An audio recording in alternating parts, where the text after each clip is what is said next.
Welcome back to our channel. তো বন্ধুরা কেমন আছো? দেখো আমি সকাল সকাল স্নান করে নিয়েছি।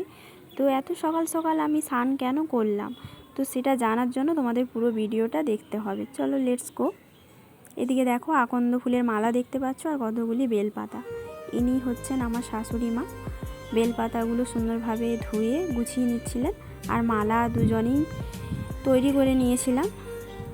তো জানো আজকে শ্রাবণ মাসের প্রথম সোমবার, তো সবাই ভোলে বাবার মাথায় জল ঢালতে যায়, তো আমরাও যাব, তাই সব কিছু রেডি করা হচ্ছিল। তো দেখো ভোলে বাবা যে যে ফুলগুলো ভালোবাসে, তো আমরা সেই ফুলগুলো গুছিয়ে নিয়েছিলাম। আর এইদিকে আমি রেডি হচ্ছিলাম, কারণ আমার একটু দেরি হয়, তাই মা ওইদিকে সব কিছু গুছোচ্ছিলেন আর আমি এদিকে তৈরি হচ্ছিলাম। জানো আজকের দিনে বিবাহিত মেয়েদের আলতা না পরলে ঠিক ভালো লাগে না, তাই আমি ঝটপট করে আলতা পরে নিচ্ছিলাম।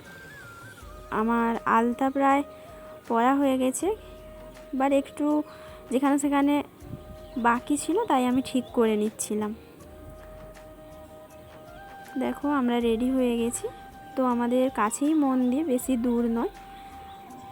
আমি মা যাচ্ছিলাম, আর এটা হচ্ছে আমার হাজব্যান্ড, মানে তোমাদের দাদা ভাই। দেখো ক্যামেরাটা ওই ধরছিল। আমরা মন্দিরের কাছে পৌঁছে গেছি।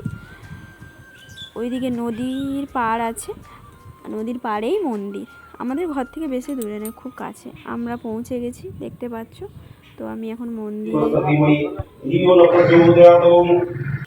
মন্দিরে চলে এসেছি। আমার শাশুড়ি মা আগে একটু পৌঁছে গেছিলেন, তাই তিনি পুজো শুরু করে দিয়েছিলেন। আমিও পুজো করব বলে রেডি হচ্ছিলাম। ভোলে বাবা চরণ তলে পৌঁছেই গেছি।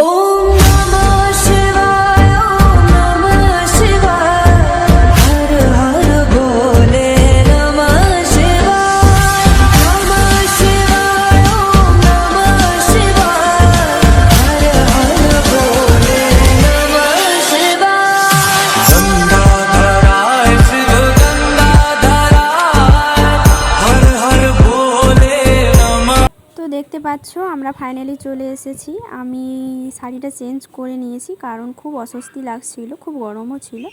তো এরকম নতুন নতুন ভিডিও দেখতে হলে প্লিজ সাবস্ক্রাইব করো, পাশে থেকো। Bye bye, tata.